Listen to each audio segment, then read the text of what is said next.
Hello friends, मैं Veenu Verma Excel in education channel में आप सभी का स्वागत करती हूँ। फ्रेंड्स, यहाँ पर हम तैयारी करते हैं यूजीसी नेट जो जून 2024 में एग्जाम होने वाला है। तो इस चैनल पे आपकी तैयारी पेपर 1 और पेपर 2 एजुकेशन की तैयारी हम यहाँ करते हैं, ठीक है। और साथ में असिस्टेंट प्रोफेसर के जीएस के पोर्शन को भी मैं यहाँ पर कवर कराती हूँ, ठीक है। तो आज की इस वीडियो में हम लोग कुछ पेपर 1 के इंपॉर्टेंट टॉपिक्स को यहाँ डिस्कस करेंगे। ये टॉपिक इसलिए आपको बताए जा रहे हैं ताकि आपको कुछ भी नहीं समझ में आ रहा है कि मैं कहाँ से स्टार्ट करूँ, क्योंकि अभी तो फॉर्म नहीं भरे गए, नोटिफिकेशन आया नहीं है, तो हम कहाँ से स्टार्ट करें, कैसे स्टार्ट करें। तो इन सारे टॉपिक्स को यहाँ पर मैं आपको बता रही हूँ। इन टॉपिक्स को आप स्टार्ट कर दीजिए। हर यूनिट से ही मैंने आपको बता दिया है। इस वीडियो में हम आगे डिस्कस करेंगे कि किस यूनिट से आपको कौन कौन से टॉपिक्स, ये तो बिल्कुल जो है एकदम डीप में जाके इनकी स्टडीज़ करनी है। ये आपके पूछे ही जाते हैं, हर बार एग्जाम में यहाँ से क्वेश्चन बने हैं, तो ये इंपॉर्टेंट टॉपिक है। यहाँ से अपनी तैयारी को आप स्टार्ट कर सकते हैं, ठीक है। अगर आपको नहीं समझ में आ रहा है कि क्या पढ़ें कैसे, जब आप पढ़ने लग जाते हैं तो खुद ही चीज़ें अपने आप समझ में आने लगती हैं। बुक्स के बारे में, शेड्यूल के बारे में मैंने सारी चीज़ें आपको बता रखी हैं कि आपका जो एग्ज़ाम डेट है वो भी अनाउंस हो गई है, 10 जून से 21 जून के बीच है, ठीक है। तो तैयारी में क्या है कि 6 महीने का ये कोर्स चलिए, है ना, मान के चलिए कि 6 महीने यहाँ पर लग जाते हैं इसको पूरी तरह से तैयार होने में। पेपर 1, पेपर 2 आपका सब्जेक्टिव होता है। तो इस तरह से कुछ चीज़ें हैं जो आपको बिल्कुल टारगेट में लेके चलनी है, क्योंकि यहाँ पर अगर आप अभी से नहीं स्ट्रेटजी बना के चलेंगे तो आगे बहुत मुश्किल होगी, इतना टाइम नहीं रहता है ना। तो क्योंकि जब आपका फॉर्म या नोटिफिकेशन आएगा वो करीब आएगा मार्च में, क्योंकि यहाँ पर जून में आपको 10 जून तक की डेट दे रखी है कि आपका जो है रिजल्ट अनाउंस किया जाएगा। उसके बाद सिलेबस अपडेट की भी कोई न्यूज़ है कि सिलेबस अपडेट हो सकता है। अगर उन्हें जून में करना होगा कि जून में आपका सिलेबस अपडेट होके आ जाए तो वो जल्दी ही दे देंगे। कुछ ही चीज़ें उसमें ऐड ऑन होंगी, बाकी चीज़ें आपकी यही रहेंगी, ठीक है। तो ऐसी कोई प्रॉब्लम नहीं है, इन टॉपिक्स को आपको कवर करना ही करना है। चलिए स्टार्ट करते हैं। और अगर आप चैनल पर पहली बार आएँ तो सब्सक्राइब कर लीजिएगा, साथ में टेलीग्राम चैनल को भी ज्वाइन करें। पेपर 1 और paper 2 education, paper 2 education, paper 1 की तैयारी हम यहाँ करते हैं। आप चाहे नेट की परीक्षा दे रहे हो या सेट की परीक्षा, ये सारी चीज़ें आपकी वहाँ पर भी लागू होती हैं, ठीक है। तो बुक्स वगैरह के बारे में मैंने सारी चीज़ें आपको बता दी हैं। नोट्स कैसे बनाएंगे, सारी चीज़ें मैंने ऑलरेडी वीडियोज़ में बता दी हैं, तो आप लोग चाहें तो उन वीडियोज़ को देख लीजिए, है ना। यहाँ पर देखिए, अब की बार हम लोग दिसंबर 2023 वाले जो एग्ज़ाम अभी हुआ था उसको ध्यान में रख के चीज़ें यहाँ पर डिस्कस करेंगे, क्योंकि प्रीवियस ईयर के जो क्वेश्चन होते हैं, जो पैटर्न होता है, उसी के अकॉर्डिंग यहाँ पर चीज़ें आपको बताई जाती हैं और उन्हीं चीज़ों को फॉलो भी करना चाहिए, क्योंकि वैसा ही जो है सिस्टम आपका आगे भी चलता है। तो आपकी का देखिए, जो पेपर 1 था इसमें जो ज़्यादा फोकस किया गया था वो कैलकुलेशन बेस्ड क्वेश्चन पे ज़्यादा था, ठीक है। यहाँ पर कैलकुलेशन वाले क्वेश्चन ज़्यादा आए थे और जो कॉन्सेप्ट वाले सवाल थे वो इतने टफ नहीं थे। बस पेपर को ऐसे चेंज किया गया, मतलब उसका जो पैटर्न था उसको टफ ऐसे बनाया गया कि पेपर यहाँ पर लेंदी कर दिया, ठीक है। जो डीआई के सवाल थे वो आपके लेंदी बनाए गए, कॉम्प्रिहेंशन जो था वो आपको पैसेज जो है बड़ा दे दिया गया, पढ़ने में बहुत टाइम लगा। तो इस तरह से क्या था, टाइम मैनेजमेंट बिगड़ गया, है ना। तो बहुत से लोगों को चीज़ें आती हुई भी नहीं कर पाए। तो इसलिए ये सारी गलतियां फिर से हम ना दोहराएं, इसलिए आप यहाँ अभी से इन चीज़ों को लेके चलें और इन चीज़ों को समझ में लेते हुए, करते हुए और फिर अपनी तैयारी को आगे बढ़ाइए, ठीक है। तो इसमें क्या था, रिसर्च में देखिए, रिसर्च एप्टीट्यूड में कभी भी कैलकुलेशन वाले सवाल नहीं आते हैं पेपर 1 में। पेपर 2 तो जिनका सब्जेक्ट वाला है उसमें कुछ सब्जेक्ट में है, जैसे एजुकेशन में रिसर्च पूरी पढ़ी जाती है और यहाँ पे सवाल बनते हैं, ठीक है। तो यहाँ पर क्या था, पेपर 1 में भी सवाल आए। डीआई में आपके सवाल जो थे कई बार एक टेबल से ही आते हैं, लेकिन आपकी क्या था, किसी शिफ्ट में दो टेबल दे के भी सवाल पूछे गए। मिसिंग डेटा वाले सवाल आए थे। मैथ्स और रीजनिंग में मिक्स टाइप के क्वेश्चन थे जो कि कैलकुलेशन को थोड़ा मुश्किल बना रहे थे, है ना। और आईसीटी में भी सवाल आपके न्यूमेरिकल बेस्ड थे, ठीक है, एक्सेल से और आपके एडिशन वाले। तो इस तरह से क्या था, जो बाइनरी कन्वर्जन होता है, कन्वर्जन से जो सवाल आते हैं वो भी आपके ऐसे जो है बनाए गए थे, ठीक है। तो अब क्या है यहाँ पर, क्योंकि वहाँ पर आपको कैलकुलेशन के लिए कोई भी डिवाइस तो मिलती नहीं है ना, तो आपको सारी चीज़ें अपने से ही करनी है। तो अभी से क्या करिए, आप अपने कैलकुलेशन को भी मजबूत करिए, डेली प्रैक्टिस करिए, ठीक है।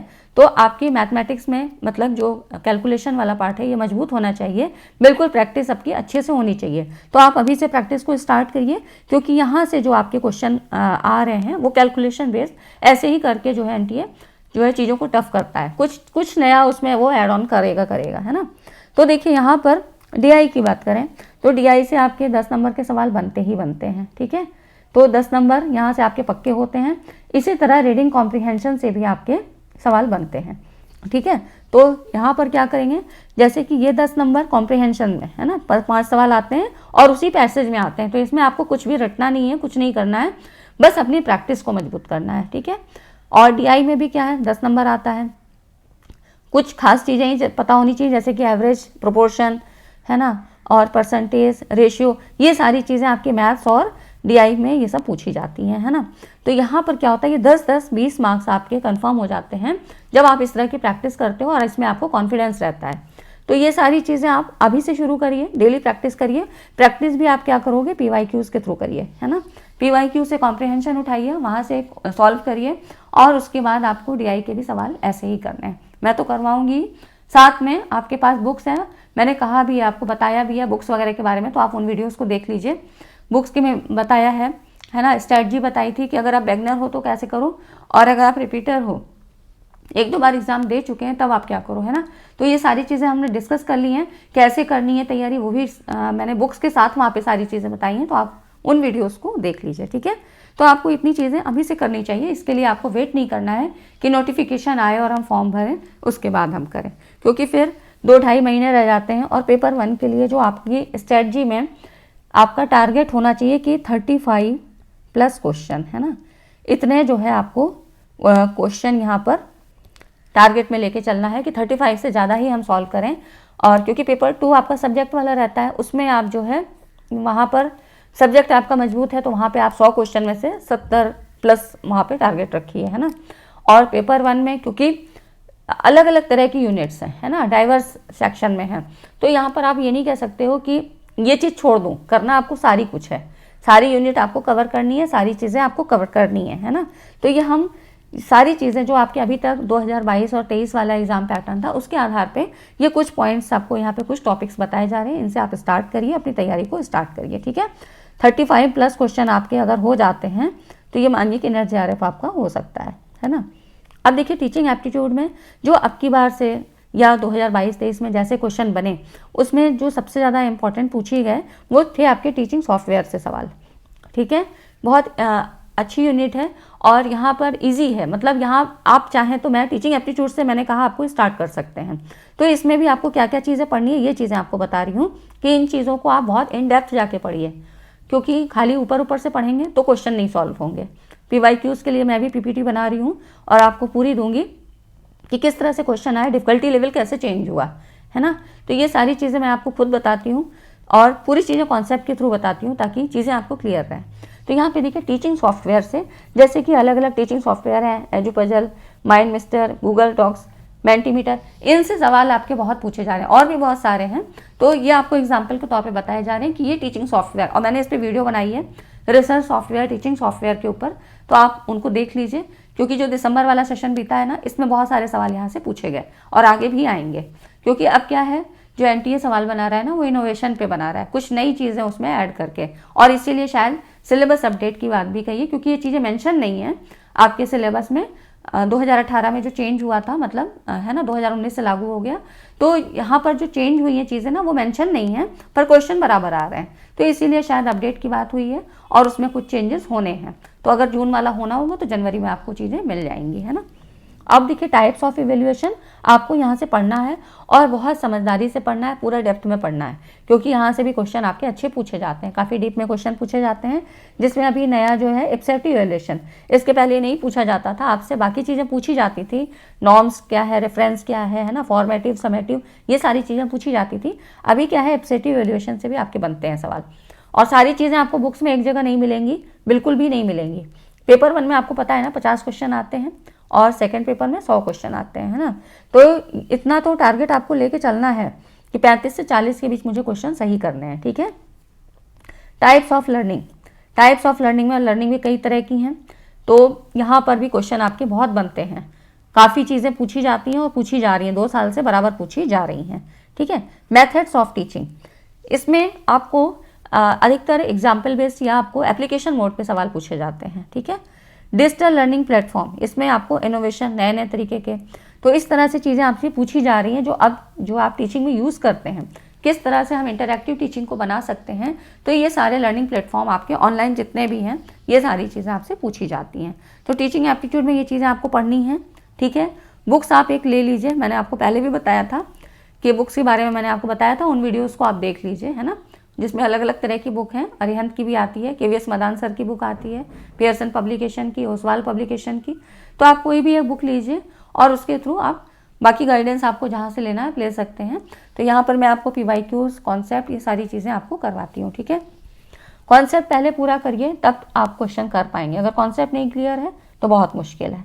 आगे देखिए, रिसर्च एप्टीट्यूड में रिसर्च टूल से सवाल बहुत बन रहे हैं, जैसे कि प्लेगरिज्म चेकिंग के लिए कौन से टूल यूज़ करते हैं, ठीक है, डेटा कलेक्शन के लिए क्या है, डेटा एनालिसिस के लिए क्या है ना, ये सारी चीज़ें हम यहाँ पर आज जो है रिसर्च टूल से संबंधित क्वेश्चन बन रहे हैं। और इसके अलावा आपकी जो एब्रीविएशंस यूज़ होते हैं, रेफरेंसिंग स्टाइल्स हैं, MPA APA है ना, जो है इस तरह से, तो APA स्टाइल, MLA है ना, यहाँ पर इससे संबंधित सवाल आपके बनते हैं, ठीक है। और reliability and validity, types of research, इसमें देखिए वैधता, विश्वसनीयता, काफ़ी डीप में सवाल पूछे जाते हैं। टाइप्स ऑफ रिसर्च, एक क्वेश्चन आता है ना, सैम्पलिंग से एक क्वेश्चन आना ही आना है। और ये ज़रूरी नहीं होता है कि 5-5 क्वेश्चन हर यूनिट से आए, किसी से 7-8 भी आ जाते हैं और किसी से 2 ही 3 आते हैं। तो अगर जिस यूनिट से 7-8 आ गए और आपने नहीं किया, उसको छोड़ दिया, तो फिर वहाँ तो प्रॉब्लम हो जाएगी, ठीक है। तो इस तरह से यहाँ पर देखिए हाइपोथेसिस टेस्टिंग, यहाँ पर न्यूमेरिकल बेस्ड सवाल आए थे, ठीक है। जेट टेस्ट, T टेस्ट, ये सारी चीज़ें आपकी यहाँ पे पूछी जाती हैं। टाइप्स ऑफ स्केल, तो ये चीज़ें रिसर्च एप्टीट्यूड में इतनी चीज़ें आपको पढ़ना ही पढ़ना है और अच्छी मतलब काफ़ी डेप्थ में जाके पढ़ना है। ऐसा नहीं कि हल्के हल्के पढ़ लिया और पढ़ने के बाद ही आप PYQs लगाइए, है ना। पढ़ लीजिए, एक टॉपिक उठाइए, उसके बाद देखिए कि PYQs में वहाँ से कैसे सवाल आ रहे हैं। और मैंने भी काफ़ी करवाया है, जैसे कि सैम्पलिंग, तो मैक्सिमम सवाल सैम्पलिंग के आपको दिए, पहले सैम्पलिंग समझाई, उसके 4 ऑप्शन भी समझाए, इस तरह से मैंने भी बता रखा है। तो आपको जहाँ से लगता है, जिसका भी समझ में आता है, वो सारी चीज़ें आप अभी से कवर करना शुरू करिए, ठीक है। तो ये सारी चीज़ें आपसे अब पूछी जा रही हैं। उसके बाद कम्युनिकेशन की बात करें तो देखिए ये 3 टॉपिक आपको पढ़ना ही पढ़ना है, टाइप्स ऑफ कम्युनिकेशन, बैरियर्स और मॉडल्स ऑफ कम्युनिकेशन, ठीक है। इसमें कोई दुविधा नहीं होनी चाहिए। और कम्युनिकेशन में हर बार वो कुछ ना कुछ नया ज़रूर डाल देते हैं, कोई भी टर्म्स ऐसा आएगा जो बिल्कुल न्यू होगा, हमने नहीं पढ़ा है। जैसे कि अभी क्या है, बौद्ध एजुकेशन में कम्युनिकेशन रिलेटेड कॉन्सेप्ट पूछे जा रहे हैं, ठीक है। क्वेश्चन अभी नहीं पता लगे सही से, लेकिन ऐसे पूछे गए हैं। और 2022-23 में भी ऐसे क्वेश्चन आए थे। 2023 में आपको पता है ना, तीसरी बार एग्ज़ाम हुआ है। तो इसके पहले फरवरी मार्च में हुआ था, फिर जून में हुआ और अब तीसरी बार दिसंबर में, ठीक है। तो इस तरह के सवाल यहाँ से बने हैं और आगे भी बनेंगे। तो ये चीज़ें आपको ऐसे पढ़नी है और जो भी कॉन्सेप्ट पढ़िए उसको बिल्कुल थॉरोली डीप में जाके पढ़िएगा, ठीक है। फ्रेंड्स, इतनी बातें समझ में आई, लग रहा है कि हाँ ठीक है, आपके लिए वीडियो हेल्पफुल है, तो वीडियो को लाइक एंड शेयर ज़रूर करें, ठीक है। अब देखिए लॉजिकल रीजनिंग में बात करें तो ये जितने भी टॉपिक्स हैं इनसे सवाल ज़रूर आता है। और लॉजिकल रीजनिंग से इस बार भी बहुत सवाल आए हैं, है ना। कई बार 7-8 सवाल भी आ जाते हैं, जैसे कि स्क्वायर ऑफ ऑपोजिशन, बिल्कुल आना है, एक सवाल आना ही आना है। फैलेसीज, जिसमें आपकी दोनों तरह की होती है, informal, formal, syllogism. Indian logic से सवाल आपके बनते ही बनते हैं। न्याय फिलॉसफी से बहुत पूछे गए हैं सवाल, और इसका पूरा स्ट्रक्चर आपको पता होना चाहिए क्योंकि काफ़ी सवाल बनते हैं और बहुत सारे टर्म्स हैं, है ना। तो कुछ चीज़ें याद करने वाली भी होती हैं, इनको याद ही करना पड़ता है। हेत्वाभास जरूर आता है क्वेश्चन। तो ये सारी चीज़ें आप पढ़ना शुरू कर दीजिए, ठीक है। कोई वेट मत करिए, एक एक बुक ले लीजिए, PYQs की बुक ले लीजिए। मैंने सारी चीज़ें आपको बता रखी है, फिर से इसमें नहीं बताऊंगी, नहीं तो वीडियो बहुत लंबी हो जाएगी। PYQs के लिए भी बता रखा है और पेपर 2 के लिए भी। जैसे मैं जब आपको पब्लिकेशन बता देती हूँ ना इस पब्लिकेशन में, तो आप वहाँ पे चेक कर लीजिए कि आपके सब्जेक्ट की बुक मिल रही है कि नहीं, ठीक है। सारी सब्जेक्ट की मतलब हर पब्लिकेशन नहीं निकालता है, सेकंड पेपर की बात कर रही हूँ। फर्स्ट पेपर में तो मिल जाती है, तो आप लोग चेक करके और फिर वहाँ पे ले सकते हैं। कुछ पब्लिकेशंस के नाम जैसे कि यूथ का है या दृष्टि की है, तो इस तरह से ओसवाल की है। सेकंड पेपर में तो नहीं, पेपर फर्स्ट में इसकी आती है, अरिहंत की है। तो इस तरह से कुछ पब्लिकेशन है जो कि निकालते हैं और उन बुक्स को आप चेक करके आप देख सकते हैं, ठीक है, सेकंड पेपर के लिए। अब देखिए जो ICT में आपकी सवाल जो ज़्यादा पूछे जा रहे हैं, है ना, इधर 2 साल से तो वेब जनरेशन से बहुत पूछे गए हैं।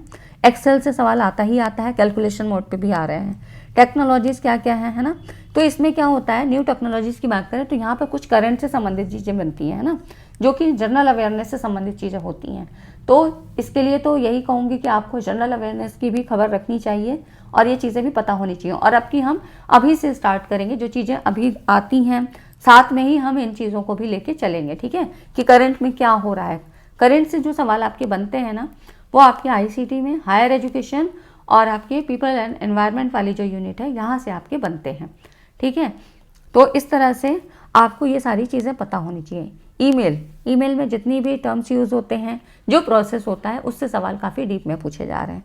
कंप्यूटर नेटवर्किंग से संबंधित है ना, फाइल फॉर्मेट्स और मेमोरी, यहाँ से जो है इससे सवाल आपके बनते ही बनते हैं, बहुत इंपॉर्टेंट है, ठीक है। तो अब क्या है, पहले तो इजी सवाल आते थे, लेकिन अब क्या है, जैसे जैसे जो और भी सेशन हो रहे हैं एग्जाम के, तो चीज़ें टफ होती चली जा रही हैं ना, डिफ़िकल्टी लेवल इसका हाई हो गया है।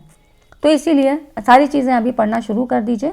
अब देखिए यहाँ पर बात करें तो हायर एजुकेशन में और पीपल एंड एनवायरनमेंट में, तो यहाँ पर आपको क्या है, ये बिल्कुल कॉन्सेप्ट वाली जो है यूनिट्स हैं, ईजी भी हैं और जो है आराम से हो जाती है। इसके लिए कोई ऐसी दिक्कत नहीं है कि आपको समझ में नहीं आएगा।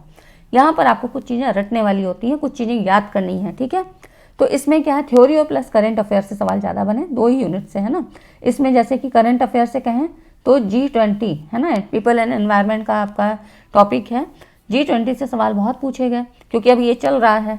और इससे संबंधित जैसे कि प्रोटोकॉल से संबंधित है ना, बेसिक कॉन्सेप्ट की बात करें तो इन दोनों ही में, जैसे कि यहाँ पे हायर एजुकेशन की बात करें तो आपको वैदिक एजुकेशन से संबंधित चीज़ें पता होनी चाहिए। प्राचीन भारतीय समय में, मतलब जो शिक्षा का समय था, उसमें शिक्षा का जो दौर था, उसमें कौन से आयोग, कौन सी समितियाँ बनी, ये सारी चीज़ें क्या फैक्चुअल है, ये चीज़ें हो चुकी हैं।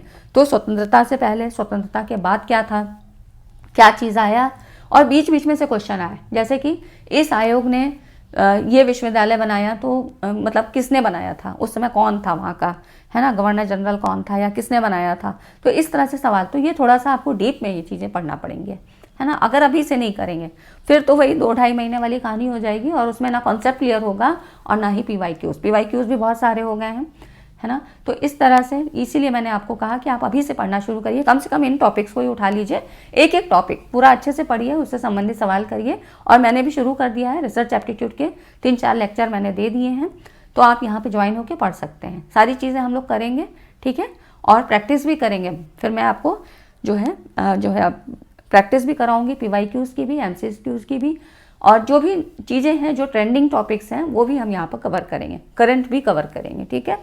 तो इस तरह से ये सारी चीज़ें बेसिक कॉन्सेप्ट में, ये चीज़ें आपको पता होनी चाहिए कि करंट में क्या चीज़ चल रही है।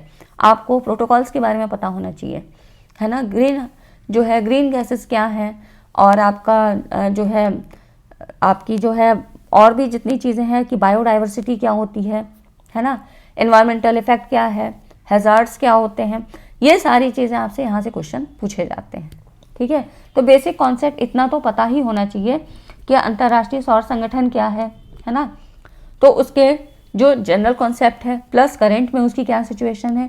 तो इस तरह से सवाल यहाँ से आपसे पूछे जा रहे हैं, ठीक है। तो इतना सब करने के लिए आपको बहुत अवेयरनेस भी चाहिए, पता होना चाहिए। और सबसे ज़्यादा इम्पॉर्टेंट NEP 2020 की जो राष्ट्रीय शिक्षा नीति है, यहाँ से सवाल, ये तब बनी थी 2020 में, है ना। अब क्या है 2023-24 में, अब क्या होगा, क्या क्या नई चीज़ें आई हैं, तो यहाँ पे करंट से रिलेट करके भी चीज़ें पूछी जा रही हैं, ठीक है। तो ये जो है कुछ इंपॉर्टेंट टॉपिक हैं जो आप अभी से पढ़ना शुरू करिए। बाकी जैसे जैसे आपके पेपर आ जाएंगे, है ना, और जब आपके पेपर आ जाए तो यहाँ पर मुझे भेजिएगा, मैंने आपको लिंक दे रखा है, तो उसमें आप यहाँ पर जो है अपना स्क्रीनशॉट भेज दीजिएगा, ठीक है।